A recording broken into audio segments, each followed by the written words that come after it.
예, 대법어 36번째 시간입니다. 8시중 거와 설법. 대중에게 인용하여 말했다. 교에서 말한다. 생하고 멸함이 없어지니 고요한 소멸이 앞에 드러난다. 번역을 이렇게 해서 그러지. 생멸멸이 정멸유락이다 하는 말하고 똑같은 말입니다. 생멸멸이라는 말은 이 생멸이 사라지면 정멸유락이다. 정멸이 드러난다. 뭐 이런 말하고 똑같은 말인데 생멸이 사라지니까 정멸이죠. 뭐 여기에서는 생하고 멸함이 없어지니 고요한 소멸이다 이랬는데 이 정멸이라고 하는 이 적자가 고요할 적자에다가 이 멸은 뭐 사라질 멸자니까 이 정멸은 고요히 사라진다. 뭐 이렇게 충분히 직역을 해도 되죠. 해도 되는데 뭐 중요한 건 그게 아니고 이 생멸이 사라진다. 참 말은 쉬운데 생기고 사라지는 게 없다 이 말하고 똑같은 말인데 말은 쉬운데 실제로 이렇게 되는 거는 만만한 게 아니죠. 왜 만만하지 않느냐? 우리가 지금까지 뭐가 자꾸 있다 없다, 뭐 어떤 감정, 느낌, 생각, 뭐 삶이다, 죽음이다 하는 걸 자꾸 있다 없다 하는 데에만 익숙해져 있기 때문에 이렇게 얘기할 수가 있어요. 우리가 이제 견성이라고 하는 것은 말 그대로만 보면은 이제 본래 성품을 본다, 본래 성품을 확인한다, 본래 성품을 깨닫는다 이런 말인데.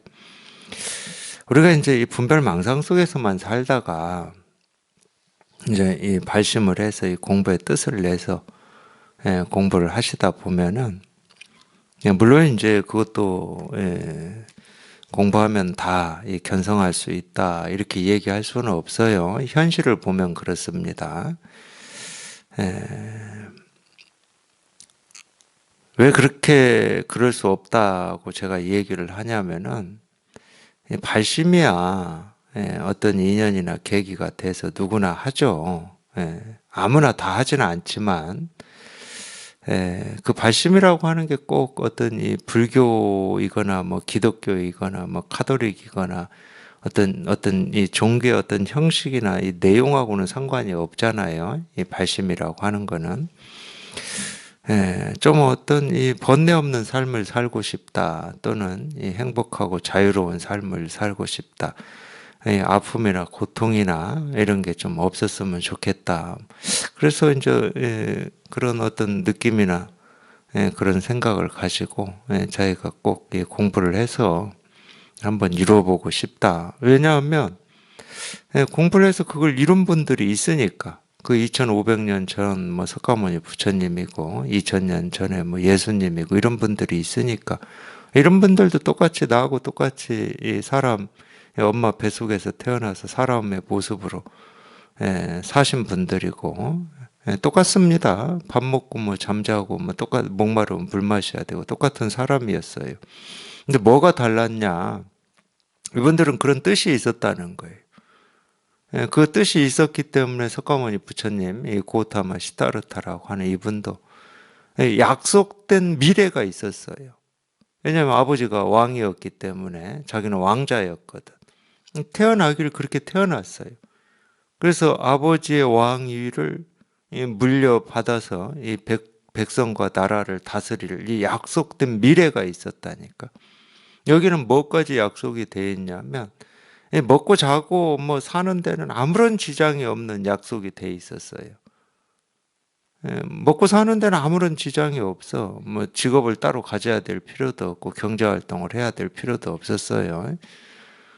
그런 약속된 미래가 있었음에도 불구하고 우리 세간에서 살고 있는 이 대부분의 사람들이 고민하는 이 먹고 사는 문제, 이건 적어도 이 삶에서 어떤 문제가 되지 않는 이런 삶의 조건 환경이었음에도 불구하고 우리 이 사람 결국은 뭐 그렇게 산다 하더라도 결국은 똑같이 죽어야 되는, 이 병들고 늙고 죽어야 되는, 뭐 그렇게 설명이 돼 있죠. 이 석가모니 부처님 일대기를 보면은. 그거에 대한 어떤 진지한 고민이 있었던 거죠. 그러면 사람은 왜 태어나서 왜 사는 건지, 죽어서 어디로 가는 건지, 예, 심지어는 왜 병이 드는 건지, 왜 늙는 건지, 그걸로부터 벗어날 수 있는 길은 없는 건지, 이런 진지한 고민을 할 수밖에 없는 거지. 왜냐면 자기 삶이니까. 우리가 어릴 때는 그런 고민이 안 들어요. 뭐 어릴 때부터 그런 고민이 있는 사람도 있겠지만 어릴 때는 이 부모 밑에서 살고 있기 때문에 자기가 직접 뭐 이 먹고 사는 문제를 해결해야 되고 그런 것도 아니잖아. 학교 갔다 와서 책가방 집어 던지고 뭐 뒷동산 가서 친구들하고 열심히 놀기만 해도 바쁠 때니까. 근데 이제 조금 이 나이가 들면은 조금 뭐 20대만 돼도 요즘은 이제 10대도 그러죠. 10대만 돼도 어떻게 살 건지, 무슨 일을 하면서 살 건지, 이런 고민, 이 삶에 대한 고민, 이 무게가 너무 심해가지고, 사실은 이렇게 정신적으로, 마음적으로 병이 되기도 하고 그렇습니다. 그러니까 저희가 클 때하고는 좀 다른 거예요.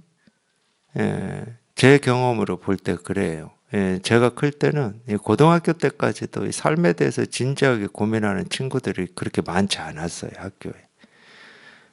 그냥 중학교 졸업하면 고등학교 가는 거고, 고등학교 졸업하면은 뭐 대학 갈 사람은 가고, 아니면은 뭐 나가서 돈 벌 사람은 돈 벌고, 이렇게 뭐 어느 정도 이 길이 있었는데, 지금은 그렇지가 않죠. 굉장히 저희 클 때보다 도 이 삶의 무게가 10대 때부터 심하죠. 20대 되면 더 심한 거고, 30, 40대 돼도 마찬가지죠. 그러면은 이제 이 삶에 대해서 진지한 고민이 생길 수밖에 없습니다. 이렇게 이 먹고 사는데 온 힘을 다 기울이고 고민하려고 우리가 태어나서 사는 건지, 정말로 이 행복과 만족과 이 자유라고 하는 건 어떤 건지 이런 고민을 할 수밖에 없죠. 그래서 까머니 부처님도 물질적으로는 뭐 전혀 불만족이 없었을지는 모르겠지만 이 사람은 동물하고 달라가지고 물질적인 만족이 마음의 만족을 보장하진 않아요. 어느 정도는 이 먹고 사는 문제가 너무 심각하면은 자기 마음을 돌아볼 기회가 좀 적을 가능성도 있지만 풍족하다고 해서 자기 마음을 돌아볼 기회가 있다 이럴 수는 없습니다. 다른 문제예요, 그거는. 그렇기 때문에 사람인 겁니다. 사람은 먹고 사는 것만으로는 해결이 안 돼요. 결국은 이 삶의 근본이라고 하고, 다른 말로 하면 왜 태어나서 어떻게 살아야 되는지, 어떻게 죽어야 되는지 이 부분이 확연하게 해결이 됐을 때 비로소 우리 번뇌, 대립, 갈등, 삶에 대한 무게에서 벗어날 수가 있는 거죠. 어쨌든 이제 그게 무게죠. 그 무게가 있으면 자꾸 생기고 사라지는 게 있습니다. 고민이라고 하는 게 생기고 사라지죠. 당연히 어찌 해야 되나, 어떻게 살아야 되나. 이게 하루에도 뭐 12번씩 생기고 사라지죠. 그게 생멸이에요. 근데 우리가 이 실상에 통한다라고 하는 것은 뭐냐? 그 생멸이 사라져버리는 거예요. 없어. 그런 희한한 일이 벌어지는 거예요. 어떻게 살아야 옳은 건가 이런 생각이 없어요. 그런 생각이 일어나질 않아. 일어난다는 말이 생이다는 말이거든. 평생을 고민해 왔던 일이거든요. 저도 그랬고 이 석가모니 부처님도 그러셨을 겁니다. 인간이 왜 늙고 병들고 죽는가 그렇게 나와 있잖아요. 저는 거기까지는 아니다 하더라도 도대체 내가 사람으로 태어났으니까 어떻게 살아야 되냐? 어떤 게 옳은 거냐? 이거에 대한 고민이 굉장히 많았죠. 그래서 나름대로 뭐 옳게 살다가 가신 분들 역사 속에서 뭐 그분들의 가르침이나 이 삶의 교훈도 읽어보고 더 많이 배우고 더 많이 경험해서 그걸 딱 정립을 해야 앞으로 내 남은 삶에서 어떻게 살 것인가 딱 정확히 정립이 돼야 그 방향대로 목표대로 살 수가 있잖아요. 흔들림 없이. 그래서 그때는 뭔가를 많이 배우고 익히고 책 보고 뭐 이게 방향인 줄 알았어요. 그러다가 이제 저는 불교를 공부하게 됐는데, 네. 하여튼 그 방향으로 제가 제 나름으로는 최선을 다해봤지만 거기에선 답이 안 나오더라고. 일시적으로는 그게 답인 것 같아서 또 그렇게 하고 살다 보면 또 부딪히고 또 부딪히고 그러니까 막 이리 부딪히고 저리 부딪히고 똑같을 거예요 아마. 마음 공부도 똑같고 우리 삶도 똑같은데 자기가 이리 부딪히고 저리 부딪히고 이것도 해보고 저것도 해보고 막 그러는 겁니다. 근데 이제 현명한 사람은 조금 덜 부딪히고 덜 갈등하고 덜 상하고 제대로 된 길을 찾는 거고 현명하지 못한 사람들은 끊임없이 부딪히다가 그냥 늙고 병들고 죽는 거예요. 그럴 수밖에 없는 거죠. 그러니까 우리가 이 발심을 했다고 그래서 그렇기 때문에 다 이 견성, 이 깨달을 수는 없어요. 그것도 이제 자기한테 나오는 거겠지만 이 바른 가르침을 만나야죠. 그게 불법입니다. 그게 불교고 제대로 만나야 되는 거예요. 이름으로 만나면 안 되죠. 이름으로 만나가지고는 못 깨달아요. 해결이 안 돼. 그걸 알아보는 눈도 자기한테 달려 있는 거예요. 자기한테. 그게 어떤 거냐? 저는 설명해 드릴 수가 없습니다. 어떤 건지는 저도 몰라. 근데 희한하게도 그 길을 똑같다니까. 제가 실은 굉장히 저는 이 호기심이 가고 좋아하는 게 동물의 왕국 뭐 이런 거였어요. 그런 건데 뭐 졸리기도 하니까 제가 딴 얘기 좀 할게요. 제가 굉장히 제가 이 공부하면서 동물의 왕국 뭐 그런 거 있잖아요. 환경 스페셜도 아니고 뭐 그런 거 있잖아요. 뭐 그런 다큐멘터리 같은 거 해주잖아요. 사막 코끼리인데 제가 사막 코끼리다 그러면은 좀 낯설 수도 있습니다. 코끼리가 사막에도 살아 그럴 건데 삽니다. 사막에 코끼리 살아요. 아프리카 남서부에 해안선을 따라서 2,000km, 2,000km 어마어마한 겁니다. 그게 사막이에요. 그 나라가 아마 나미비아인가 그런데 나미브 사막입니다. 거기가. 거기 코끼리도 살고 사자도 살아요. 그 사자는 사막 사자예요. 그 코끼리가 그 사막에서 살아가는 그 여정을 찍은 동물의 왕국이 있어요. 당연히 물을 찾아야죠. 물을 못 찾으면 죽습니다. 코끼리가 이 물을 찾아가는 여정에서 물을 못 찾으면 그 코끼리는 다 죽어요. 근데 물을 찾으러 갈 때 이 코끼리 떼의 우두머리가 누구냐면 암코끼리입니다. 오로지 이 암코끼리 하나에 자기 운명을 다 맡겨야 되는 거예요. 이 암코끼리가 길을 잘못 들어서거나 물을 못 찾으면 그냥 떼죽음인 거예요. 이 암코끼리, 이 우두머리, 이 그룹을 이끌고 있는 이 우두머리에 그냥 생명을 맡기는 거라니까. 사실은 이 마음 공부라고 하는 것은 그렇게 해야 되는 거예요. 그렇게 하지 않으면은 물을 못 찾아요. 찾을 수가 없는 거예요.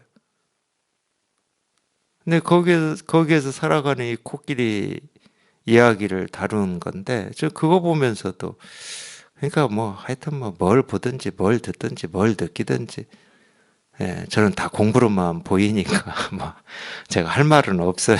할 말은 없는데, 사막 코끼리를 봐도 공부로만 보이고 저는 그러니까. 근데 사실은 다 공부예요. 자기가 보는 눈이 없어서 그러는 거지.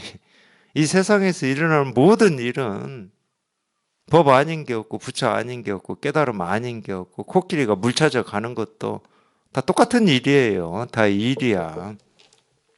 근데 감동은 있죠. 감동은. 참 그 떼약볕의 사막에서 사실은 죽기도 하거든. 어린 코끼리들이 그 대장정에 나섰을 때 체력이 받쳐주질 않아서 가다가 죽어요. 근데 하는 수 없습니다. 오로지 그 암코끼리가 가는 그거 하나 그냥 보고 자기 운명을 맡기고 가는 수밖에 없는 거예요.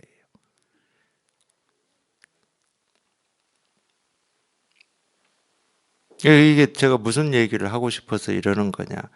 근데 가다 보니까 이제 물도 안 나오고 지치고 힘들어. 이제 먹을 것도 없고 배도 고파. 그러면 사람은 반드시 의문이 생기고 의심이 생겨요. 이쪽이 아닌가 보다. 예, 그래서 자기 생각을 믿고 자기 생각에 의지해서 삶을 개척해 가려고 하거든요. 지금까지 우리는 그렇게 살았습니다. 평생을 그렇게 살았어요. 세속은 어쩔 수 없어요. 세속은 그런 면이 있죠. 근데 출세가는 그렇게 해가지고는 절대 물을 못 찾고 먹을 걸 못 찾습니다. 그냥 죽어요. 가는 도중에 죽어. 그래서 이 종교에서 가장 많이 나오는 말 중에 하나가 믿음이에요. 사람을 믿으라는 말이 절대 아닙니다. 사람은 믿을 필요가 없어요. 이 법을 믿으셔야 돼, 법을.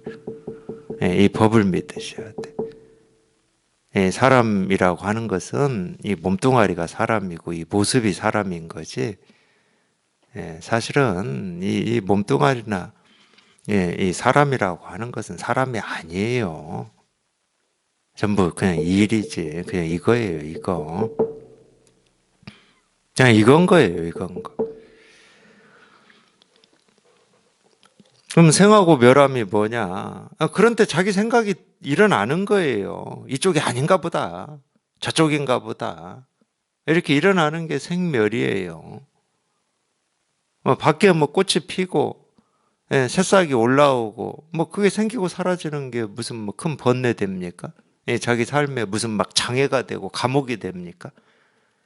결국은 이 자기 생각, 느낀 감정이 생기고 사라지는 이게 나한테 장애가 되고 힘겨움이 되고 고통이 되고 고난이 되는 거죠. 그게 사라지는 게 정멸이고 해탈이에요. 불교에서 얘기하는. 그게 어떻게 사라지느냐? 그건 아무도 얘기할 수가 없습니다. 사라질 때도 묘하게 사라지는 거예요. 이 정멸이 드러날 때도 묘하게 드러나. 그렇기 때문에 사라지는 것도 말할 수 없고 이 사라져서 이 확인이 된다는 이 견성도 말로 안 되는 거예요. 말로는 안 되는데 자기가 직접 경험하고 실감을 해보면 그냥 분명한 거야. 분명해 그냥. 그 정멸이 어디에 있냐? 이렇게 있다니까 이렇게. 이렇게 있어 이렇게. 그 정멸이 그 해탈이 이렇게 있어. 그러니까 이게 정멸이고 이게 해탈이다 이러는 거거든.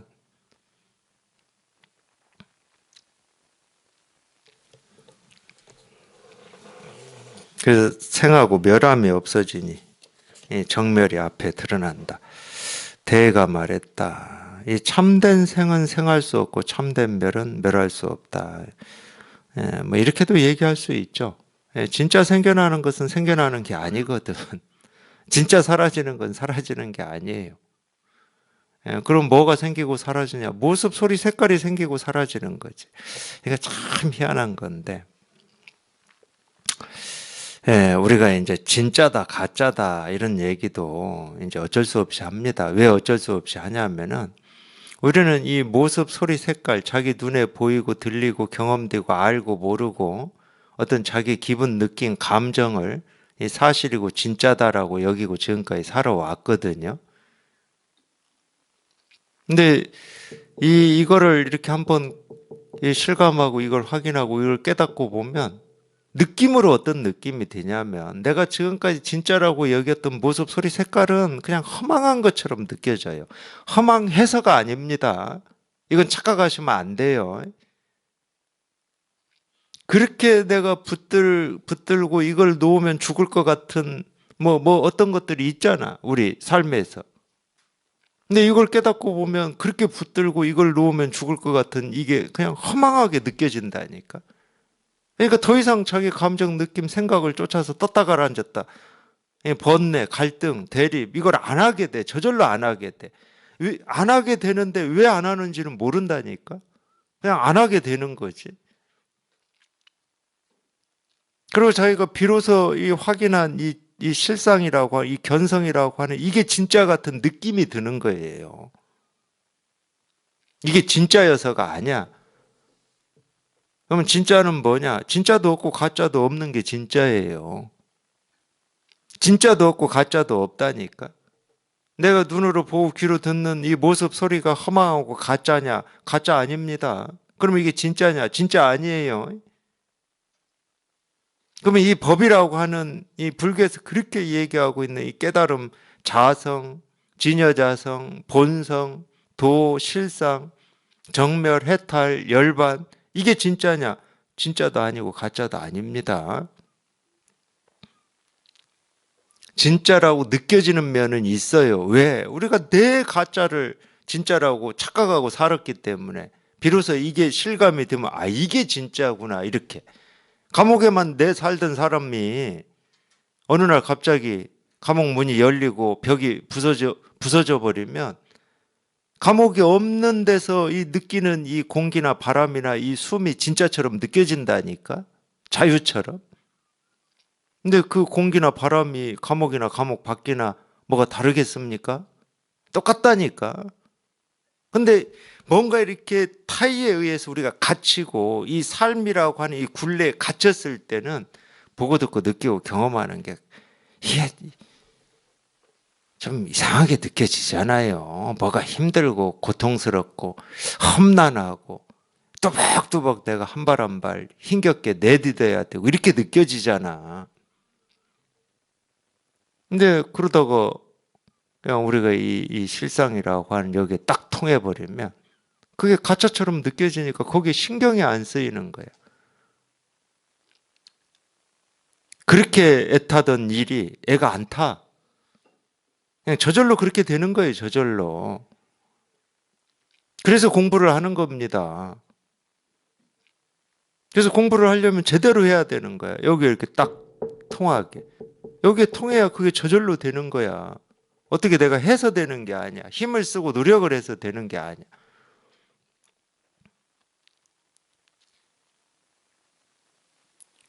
그러면 생기는 게 생기는 게 아니고 사라지는 게 사라지는 게 아니다. 이러면은 그냥 이게 알아들어져. 희한하게도. 말도 안 되는데. 이성으로 보면 말이 안 되지. 생기는 건 생기는 거고 사라지는 건 사라지는 거지. 무슨 뭐 엉뚱 생뚱한 것도 아니고. 예? 산이 산이 아니고 물이 물이 아니다. 이러면 그 뭐 이게 무슨 말이야. 이러는데 그냥 알아들어져. 여기 이렇게 통하면은.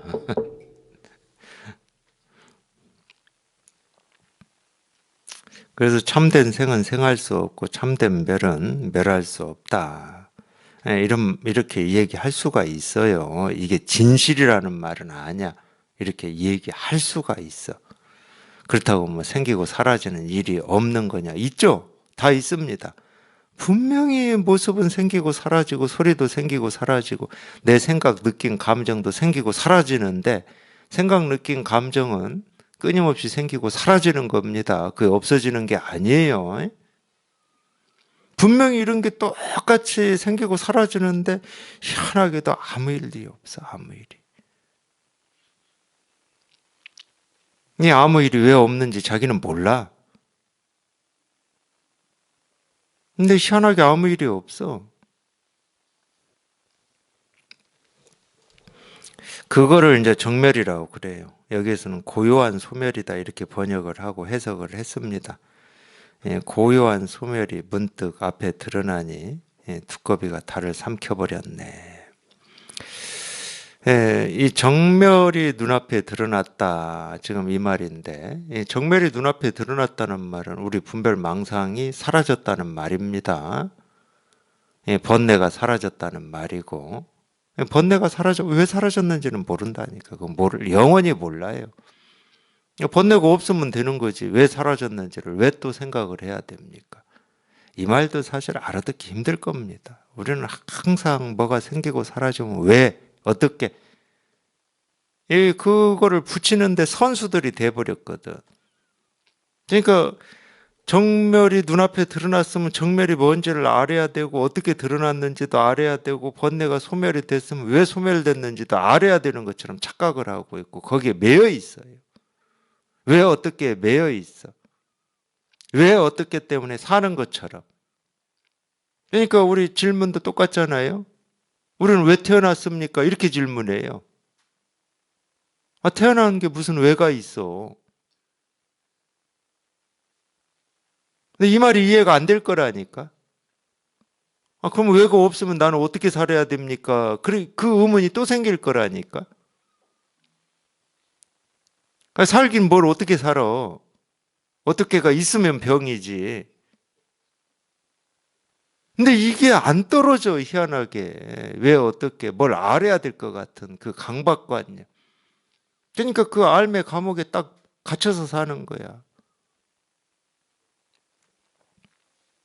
그래서 세간에서는 어떻게 합니까? 예, 내 앞으로 인생이 어떻게 펼쳐질 거를 이 점집이나 사주 보는 데 가서 묻잖아요. 그걸 알아야 내가 잘 살 것 같으니까. 모르면은 못 살 것 같고. 두려움이야, 그게.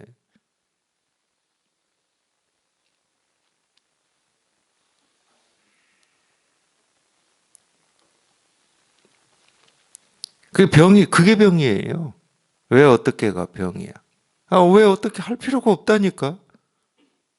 아무 할 필요 없는 거를 자기 스스로 예, 그런 생각을 예, 일으켜가지고 스스로 예, 자기를 어떤 고통 속에 힘겨움 속에 고난 속에 밀어 넣는 건데 예, 깨달아서 보면 이 중생의 삶이라고 하는 것은 이 자승자박이다는 말이 딱 맞아요. 자기가 자기를 꽁꽁 묶어놓고 힘들다고 그러고 아프다고 그러고 나는 왜 이렇게밖에 안 태어났습니까? 왜 이렇게밖에 못 삽니까? 이러고 있다니까. 아무것도 부족한 게 없는데. 아무것도 부족한 게 없어요. 이 부족한 세상에 우리가 태어난 게 아닙니다. 한 번도 그런 적이 없어요. 또 이 불교를 조금 그래도 이렇게 얘기하는 분들, 예, 좀 이렇게 절에도 좀 다니고 예, 불교 공부를 했다는 분들이 예, 많이 하시는 말씀 중에 이 전생 얘기 많이 하시잖아요. 전생. 그러면서 이제 다음 생에는 나는 예, 이렇게 태어나서 이렇게 살고 싶다 그러는데 예, 그런 얘기 들을 때마다 저는 좀 재밌어요. 왜 재밌냐면 지금 이 생이 있잖아요. 지금 이 생. 그게 예, 자기 생각으로 해봤을 때 마음에 들든 마음에 들지 않든 지금 이 생이 있잖아요. 지금 이 생이 어떻게 나왔겠습니까? 전생에 내 바램으로 나왔어요. 다음 생에는 내가 이렇게 태어나서 이렇게 살고 싶다는 이 전생의 바램으로 나왔다니까? 그 바람 때문에 그 모습으로 자기가 희망하는 모습으로 원하는 모습으로 염원하는 모습으로 이렇게 딱 태어나 놓고는 태어나자마자 그때부터 또 딴 생각을 일으키는 거예요. 그렇게 염원을 해서 태어났으면 누려보기는 해야 될 거 아니야. 누려보기는. 나는 다음 생에 이런 세상에 이렇게 태어나서 내가 마음껏 살아보겠다 한 그 염원으로 태어난 건데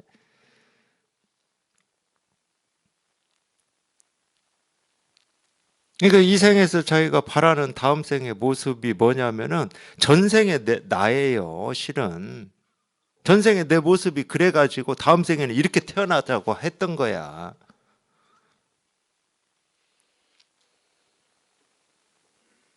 그러니까 이 생에 태어났을 때는 마음껏 누리라는 뜻이에요. 그렇게 염원을 했기 때문에. 근데 이 생에 태어나서 또 염원만 해, 또 염원만. 계속 염원만 해요. 이래야지, 저래야지, 이렇게 이루어졌으면, 뭐 이러기만 해. 그게 이 삶을 낭비하는 겁니다. 낭비. 아무 문제가 없다니까, 아무 문제가. 믿든 안 믿든 그건 상관이 없어요. 자기가 믿든 안 믿든 아무 문제가 없어요. 온전해. 부처의 세상이고, 부처 아닌 게 없고. 그게 자기 생각으로, 자기 기준으로, 자기 느낀 감정으로는 옳지 않고, 또는 옳고, 마음에 들지 않고 한다 하더라도 그게 부처의 모습이고, 부처의 다른 이름일 뿐이에요. 그러니까 온전한 거지. 아무것도 생기고 사라지는 게 없다니까.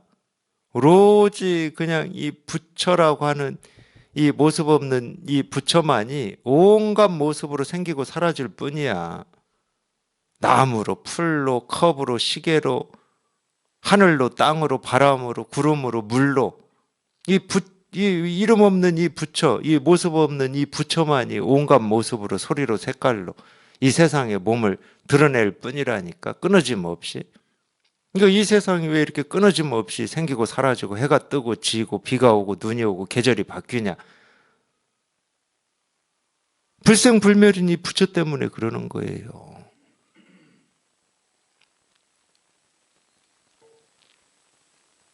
그러니까 모습만 보면 뭐가 생기고 사라져. 모습만 분별하면 마음에 들고 들지 않고 옳고 그르고 그러지. 그러니까 실상을 보시라고, 실상을. 눈을 모습에 생기고 사라지고 변화하는 데만 두지 마시고, 그건 평생 해오셨잖아. 옳고 그러고 좋고 싫고라고 하는 거기에만 두지 마시고, 내가 옳다고 하고 그러다고 하고 좋다고 하고 싫다고 하는 그 모습의 진실이 뭔지를 보시라고. 그건 마음의 눈으로밖에 못 봅니다. 육신의 눈으로는 안 보여요, 그게. 육신의 눈으로는 이 모습이 보이지.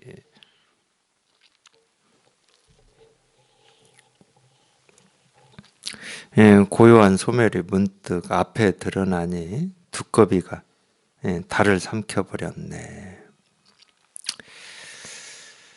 예, 두꺼비가 달을 삼켰다. 뭐 이해할 수 없는 말이죠. 예, 이해가 안 되죠. 예, 당연히 우리 생각으로는 이게 무슨 말인지 알 수가 없죠. 뭐 이게 이제 이 분별을 벗어난 말이에요. 이 법을 가리키는 말이다 이 말이에요. 예, 이런 말들이 많죠. 이 법을 가리키는 말이. 이 겨자씨 속에 수미산을 집어 넣는다. 이 겨자씨는 뭐 이 정말로 우리 쉽게 얘기하는 이 참깨나 이 들깨 씨앗만 할 거잖아요. 거기에 그 어마어마한 크기의 수미산을 조금도 뭐 접거나 줄이거나 함 없이 그대로 집어 넣는다. 이해가 안 되죠, 당연히. 알 수가 없지. 집어 넣을 수가 없지. 우리 머리로는, 우리 생각으로는. 코끼리를 냉장고에 넣는 거하고 똑같지. 근데 이 법에서는 가능하다니까. 이 법에서는, 이 실상의 세계에서는. 그러니까 저희가 여기에 통하면 이런 말들이 그냥 공감이 돼요, 저절로. 머리로는 안 돼, 머리로는. 이 머리로는 이게 어떻게 돼? 두꺼비가 어떻게 달을 삼켜?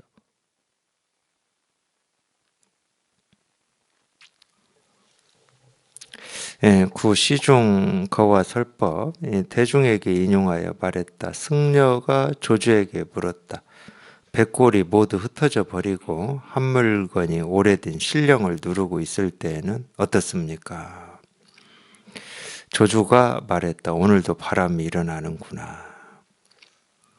대가 말했다. 오늘도 바람이 일어난다고 하니 시끄러운 곳에는 끼어들지 말아라. 염라대왕을 만나면 저승에 있는 귀신의 일에 함께 말려들 것이다. 백골이 모두 흩어져 버리고, 백골이 모두 흩어져 버린다. 이건 다 사라졌다는 말이잖아요. 다 사라져 버렸다. 우리가 이 죽으면은 먼저 이제 살이 다 떨어져 나가고 이제 이 뼈가 남겠죠. 뼈가 시간이 가면은 뭐 하얗게 되나 보죠. 그렇죠. 거기 뼈에 뭐 습기나 이런 게 다 빠져나가면 좀 흰색이 되긴 되죠. 근데 그 흰 이 뼈조차도 이제 다 사라져 버리고 이런 말이니까 다 사라져 버렸다는 거예요. 다 없어져 버렸다 이 말이. 그러니까 모든 것이 다 사라져 버렸다 뭐 이 말인데, 한 물건이 오래된 신령을 누르고 있을 때는 어떻습니까? 한 물건이 오래된 신령을 누르고 있다. 보통 이제 우리가 이 마음을 뭐 한 물건이다, 하나다, 뭐 이런 식으로 표현하기도 하고, 가르침에서는 그렇게 표현하죠. 근데 이 뒤에 가기 전에 모든 것이 다 사라져 버렸다.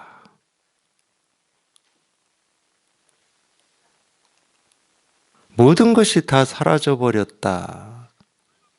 이걸 우리가 한 번이라도 경험한 적이 있습니까?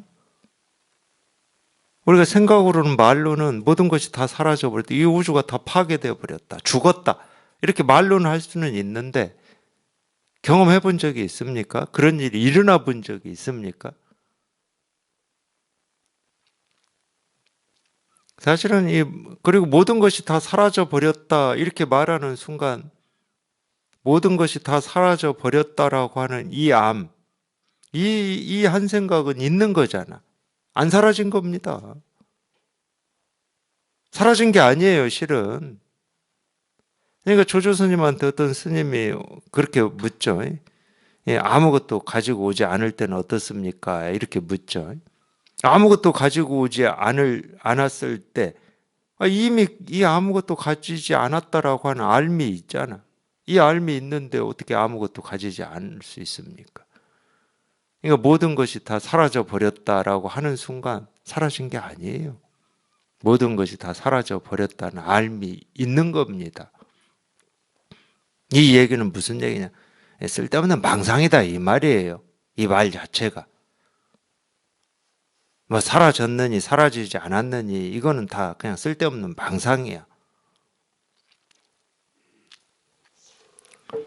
그러니까 자기 스스로가 한 번도 이런 걸 경험해 보지도 않았는데 생각으로만 말로만 백골이 모두 흩어져 버리고 뭐 이런 얘기를 하는 거는 이 법에 맞지가 않습니다. 이미 어긋나 버렸어요. 이미 백골이 모두 흩어졌다 이 한마디 하는 순간 어긋나 버렸어. 뒷말은 들을 것도 없어요. 그러니까. 근데 뭐 또 뒤에도 말이 있으니까. 한 물건이 오래된 신령을 누르고 있을 때는 어떻습니까? 이 한 물건이 오래된 신령을 누르고 있다.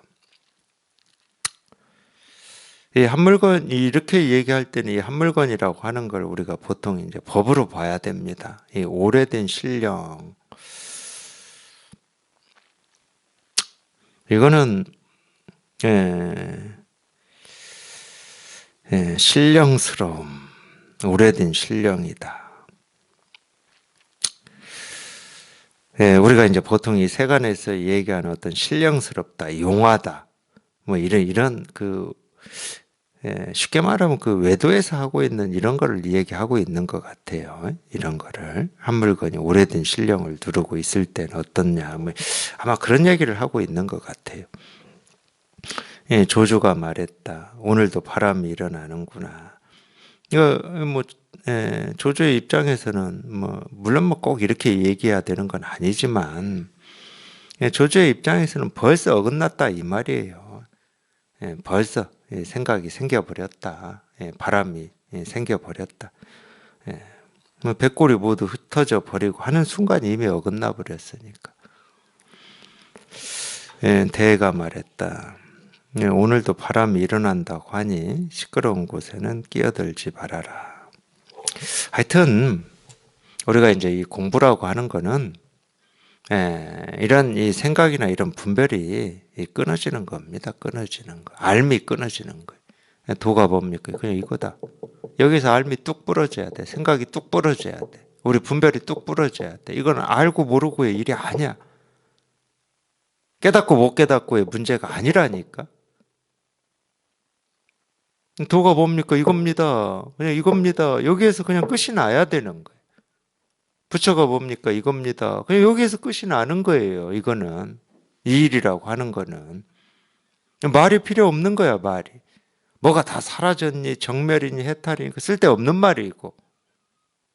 이건 정멸도 아니고, 해탈도 아니고, 마음도 아니고, 부처도 아니고, 깨달음도 아니고, 실상도 아니야. 그냥 이 일일 뿐이야. 그냥 이 일일 뿐. 그러니까 이 말의 생각에 관여하면 안 돼요. 그게 부처님의 가르침이든 조사 선사들의 이 말씀이다 하더라도 그 말에 관여하면 안 돼. 그냥 오로지 자기 생각이 한번 뚝 부러지면 그게 이제 생멸멸이 아까 나왔잖아요.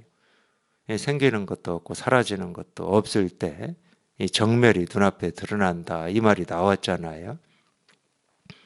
생기고 사라지는 것은 우리 생각, 느낀 감정이라니까 분별. 이거다 저거다 옳다 그러다 좋다 싫다 하는 이 떴다 가라앉았다 하는 이거라니까. 거기서 한번 문득 자기도 모르게 이렇게 문득 벗어나면 이 정멸 해탈 일실상은 그냥 저절로 이렇게 드러나 있어요. 저절로. 저절로 드러나 있어. 우리가 법이라고 하는 건 이렇게 저절로 드러나 있어. 그러니까 이 말에 관여하지 마시고 생각에 관여하지 마십시오. 예. 돈은 뭘까 하는 순간 이미 돈은 저절로 다 드러나 있어요. 뭐가 아니야. 돈은 하는 여기에 다 드러나 있어. 부처는 하는데 다 드러나 있어.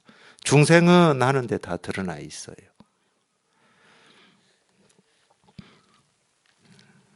염라대왕을 만나면 저승에 있는 귀신의 일에 함께 말려들 것이다. 10. 시중 거화설법. 대중에게 인용하여 말했다. 법안이 각철자에게 물었다.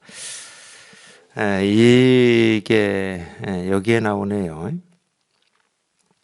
각철자는 이제 조주의 제자인데, 이제 조조 스님이 돌아가시고 이 각철자가 행각할 때 이 내용이 그때 이제 이 법안 분위기라고 하는 이 법안 선사는 법안종이라고 이 개조입니다. 법안종의 개조.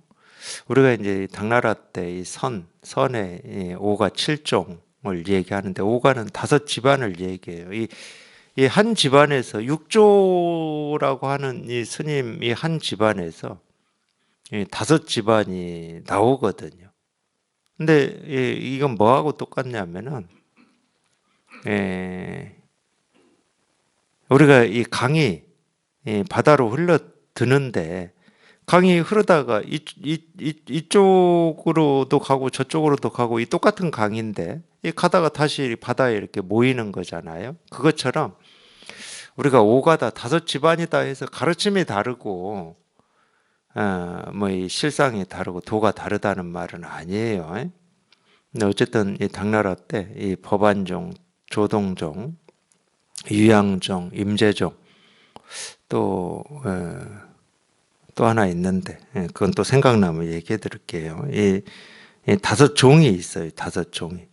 그러면 이 5가 7종이라고 할 때 이 7은 뭐냐? 임재종이 나중에 양기파하고 그다음에 황룡인가? 황룡파로 두 파로 이렇게 또 물줄기가 나뉩니다. 그래서 이제 이 7종이라고 이 얘기를 하는데 이 조주의 스승이 누구냐면은 남전 스님이 남전보원이라고 하는 스님인데 굳이 따지면은 육조 스님 아직 임재종이 나오기 전이에요. 임재는 이제 조주 밑에입니다. 굳이 따지면은 이 조주는 이 남전보원이라고 하는 조주의 스승이 이 마조 스님의 제자입니다. 그러니까 이 마조의 스승이 남학회양이고 남학회양의 스승이 육조 스님이니까 아직 육조 문화예요. 조조도 육조 문화, 육조 해능의 문화입니다. 이 조조 스님이 돌아가시고 이제 이 각철자, 이 제자인 각철자가 행각을 할 때 이 법안 선사가 조조의 제자 각철자가 자기가 머물고 있는 절에 온다는 소식을 듣고 이제 하고 있는 내용이에요. 듣고 우리가 산문이라고 그러죠. 뭐 일주문인지 뭐 보통 일주문이겠죠. 각철자가 온다는 소식을 듣고 이제 일주문에 나가서 자기가 들고 다니는 지팡이를 이걸 가로죠. 이게 세로고 지팡이로 일주문을 딱 막았어요. 법안 분위기 딱 막았어. 각철자가 들어오고 있는데 막았어요. 막고 묻습니다. 이렇게 물어요. 요즘 어디를 떠나왔느냐? 어디에서 왔느냐? 이 말이에요. 보통 이제 선사들이 스님들이 찾아오면 제접할 때 제접이라고 그러죠. 보통 이렇게 묻습니다. 어디에서 오느냐 물어요. 너무 뭐 일상적인 말이어가지고 뭐 다 들어보셨을 텐데 우리도 그러죠. 우리도 일상에서도 누가 멀리서 왔으면 어디에서 오십니까? 어디에서 떠나왔습니까? 이렇게 묻죠. 그럼 서울에서 왔습니다. 부산에서 왔습니다. 대구에서 왔습니다. 그러죠. 근데 이제 이 선을 가르치고 이 깨달음을 가르치는 사람이 어디에서 왔습니까? 이럴 때는 지역을 얘기하지는 않아요. 아까 제가 말씀드렸잖아요. 어디에서 왔냐고 묻든 생겼냐고 묻든 뭐 코끼리가 물을 찾아가든 이 깨달아서 이 법을 가르치는 입장에서는 그 하나하나가 그냥 저절로 다 이 법을 향해 있어요. 그럴 수밖에 없어요. 우리가 어디를 떠나왔든 어떻게 태어났든 온 곳이 이곳이니까. 온 곳이 이곳이에요. 근데 우리가 이 생각 속에 사는 사람들은 대구에서 왔다 그러면 대구에서 왔습니다. 광주에서 왔다 그러면 광주에서 왔습니다. 그 지역밖에 몰라요. 시간하고 어제 왔습니다. 오늘 왔습니다. 이거밖에 몰라. 근데 어제 왔든 오늘 왔든 광주에서 왔든 대구에서 왔든 온 곳은 이곳밖에 없어. 그러니까 보통 이제 어디에서 왔습니까? 하고 이렇게 묻거든. 이제 보는 거예요. 그래서 뭐 대구에서 왔습니다 하고 그냥 우리 세속의 이야기로 하면은 물론 이제 뭐 대구에서 왔습니다 하는 이 말 자체가 세속이고 출세관이 있고는 아니에요. 똑같이 뭐 대구에서 왔다 광주에서 왔다 하더라도 분별되지 않는 곳에서 이 말 한마디를 할 수도 있고 분별을 가지고 분별을 얘기할 수도 있으니까 하여튼 그러니까 요즘 어디에서 왔느냐 그러니까 조주입니다. 조주는 지명이거든. 근데 여기까지는 몰라요. 조주의 제자이니 각철자가 조주에서 왔습니다 이럴 때 이 조주가 이 조주를 얘기하는 건지 행정구역으로 뭐 남원이나 광주나 대전이나 서울 이 지역을 얘기하는 건지 아직까지는 모르죠. 알 수가 없죠. 그거는 이 말하는 사람이 마음에 있는 거니까 그거는 분별 속에서 분별을 얘기하는 거냐 이 분별 밖에서 이 말 한마디를 하는 거냐는 그 사람한테 달려있는 거기 때문에 아직까지는 확인이 안 되죠. 여기까지는. 조주입니다 이랬어요. 조주에서 왔다 이거죠. 법안이 말했다. 조주에게는 이 잣나무라는 말이 있다고 들었는데 사실인가? 뭐 조주 스님이 뜰 앞에 잣나무다라고 이렇게 가르쳤다는데 그게 사실이냐 이렇게 물었어요. 법안 분위기. 이게 이제 진짜 테스트입니다. 이게 어디에서 왔느냐? 조주에서 왔습니다. 여기까지는 아직 몰라요. 분별 속에 있는지 분별 밖에 있는지 아직까지는 몰라. 법안이 이제 진짜 테스트를 한 거예요. 조주에서 왔다고 하니까 조주 스님이 뜰 앞에 잣나무라고 가르쳤다는데 그게 사실이냐 이렇게 물은 거예요. 여기에서 이제 결판이 나겠죠. 여기에서. 여러분 이거는 이 불교를 그래도 좀 공부하고 선에 관심이 있다는 분들은 다 아는 내용 아닙니까? 조주 스님이 뜰 앞에 잣나무다라고 가르쳤다. 이거 다 아는 내용이잖아요. 묻는 거예요. 저도 똑같이. 조주 스님이 뜰 앞에 잣나무라고 말씀하셨다는데 사실입니까? 이렇게 저도 똑같이 묻는 거야.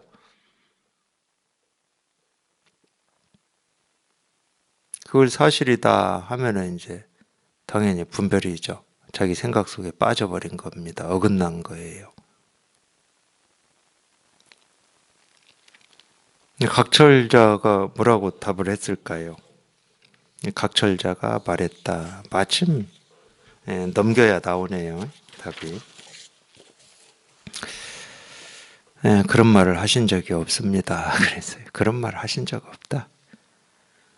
석가모니 부처님이 49년 동안 온갖 말씀을 하셨다 그러는데 진짜 부처님의 제자다 그러면 우리 부처님은 그런 말 하신 적 없습니다. 49년 동안 말씀하신 적이 없습니다. 이렇게 답할 수 있어야 진짜 부처님의 제자고 불제자고 불교 공부를 하시는 분입니다. 거기서 부처님이 이런 말씀 하셨습니다. 그게 다 가짜 불제자들이에요. 아직 못 깨달은 사람들.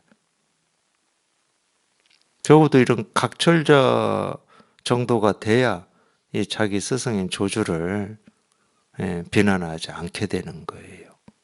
그런 말씀 하신 적이 없습니다. 이랬어요. 법안이 다시 물어요. 아니 무슨 소리냐?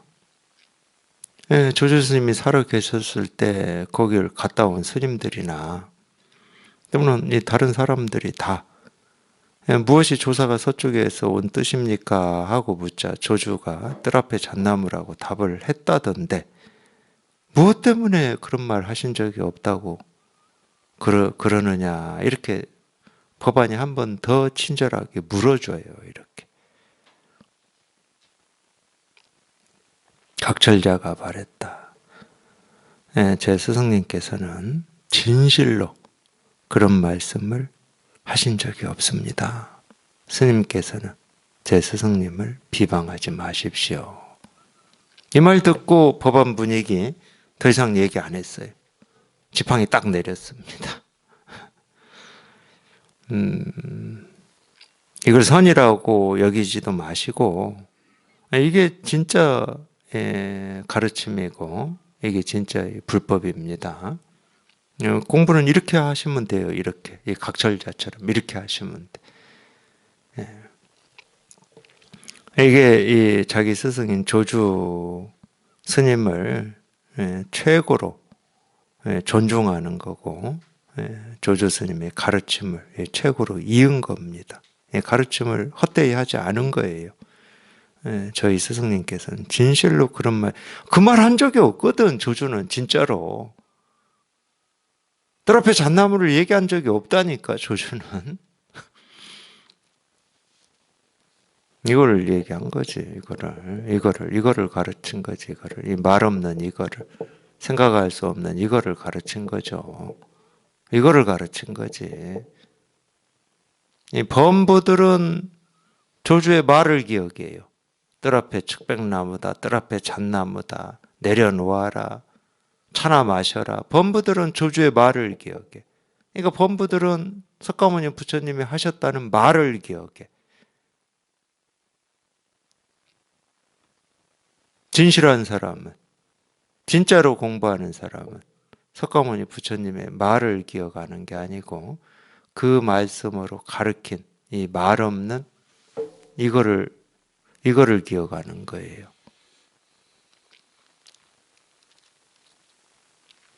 이게 불교입니다. 이게 깨달음이고 이게 부처고 이게 실상이고 이거 하나 가르치신 거예요. 49년 동안 온갖 말씀으로 또는 온갖 행동으로 이 모습 없는 이거 하나 가르치신 거예요. 불교는 이거밖에 없어요. 깨달음은 이거밖에 없어. 실상은 이거밖에 없어요. 딱 이거 하나 가르친 거예요. 2500년 동안 온갖 말이 있었지만 가르친 건 딱 그 온갖 말로 가르친 건 이거밖에 없어요. 말을 하신 게 아니야. 말을 한 게 아닙니다. 이걸 가르치신 거지. 저도 똑같아요. 제가 1시간 내에 이 말하고 저 말하고 뭐 두드리고 손가락을 세우고 온갖 일을 하고 있는 것처럼 보이지만 진짜는 이거밖에 안 하고 있어요. 책상을 두드린 적도 없고 손가락을 세운 적도 없어. 이 손가락 기억해서 뭐 하실 겁니까? 이 책상을 두드리는 이 소리 기억해서 뭐 하실 거예요? 석가모니 부처님이 깨달으셨다 이 말 기억해서 뭐 하실 겁니다? 그 말이, 이 손가락이 이게 자기 번뇌를 해결해 줍니까? 자기 삶에 대한 의문이 의문을 사라지게 해줄 수 있습니까? 못합니다. 할 수가 없어요. 진실로 전하고 싶은 이 뜻이 있어요. 근데 이 진실로 전하고 싶은 이 뜻은 말로 안 돼. 물건이 아니야. 주고받을 수가 없어. 근데 다행히 이 진실로 전하고 싶은 뜻이 모든 사람 마음에 다 갖춰져 있어요. 전등. 말 그대로 전등. 이 뜻은 불꽃이라니까, 불꽃. 이 불꽃이 가까이 가면 당연히 불이 붙겠죠. 나한테도 그게 있으니까. 이 가르침이라고 하는 것은 전등이야. 그러기 때문에. 이 불꽃을 가까이 하고 있으면 어느 순간 자기 마음에 이 불이 붙는 거야. 이게 나한테 있으니까. 그게 다행인 거예요. 그래서 우리가 공부할 수 있고 깨달을 수 있는 겁니다. 나한테 없는 거라면 우리는 아무리 공부해도 못 깨달아요. 견성이 없어. 아무리 공부해도. 근데 있어. 누구한테나 다 갖춰져 있어. 조금도 부족함 없이. 근데 평생을 허망한 생각에 기대어서 우리가 살아왔기 때문에 그게 잘 놓이질 않는 거예요. 그래서 이런 가르침에 의지하게 되는 겁니다. 이겁니다. 그 허망한 생각이 사라져야 돼. 그 허망한 생각. 자기도 모르게 사라져야 마음의 등불이 확 하고 켜지는 거예요. 그거를 견성이라고 하고 깨달음이라고 하고 실상이라고 하는 겁니다. 밖에서 찾지 마세요. 밖에는 없어요.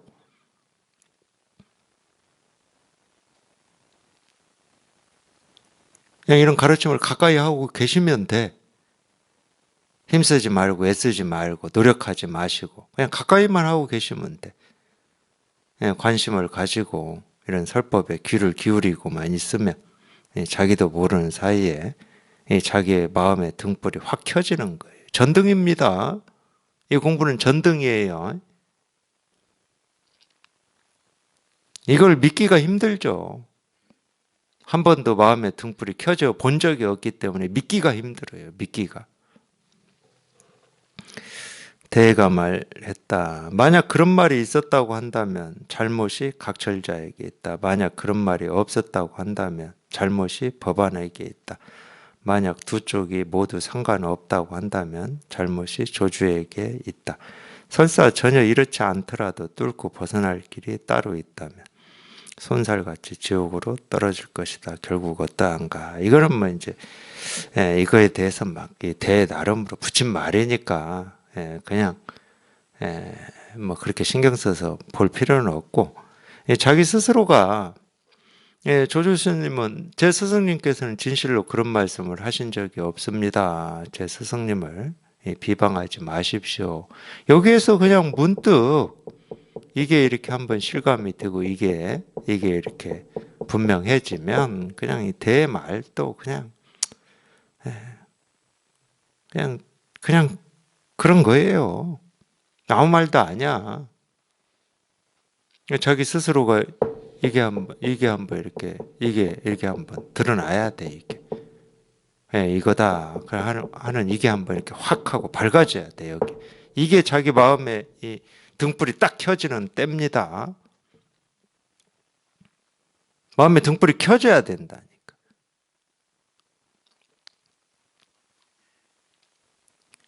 자기 어떤 이 생각, 느낌, 감정하고 싸우지 마시고 관여하지 마시고 그걸 이제 불교에서는 어둠이라고 그러는데 그런 거를 자기의 어떤 이 삶의 어떤 모습이나 이런 걸 붙들고 씨름하는 거 있잖아요. 하나를 취하고 하나를 버리고 갈등 대립하는 거 이런 걸 어둠이라고 그래요. 그 어둠하고 싸우지 마세요. 이 등불이 켜지면 어둠은 저절로 사라지는 거예요. 한번 이 깜깜한 밤에 방에서 한번 해보세요.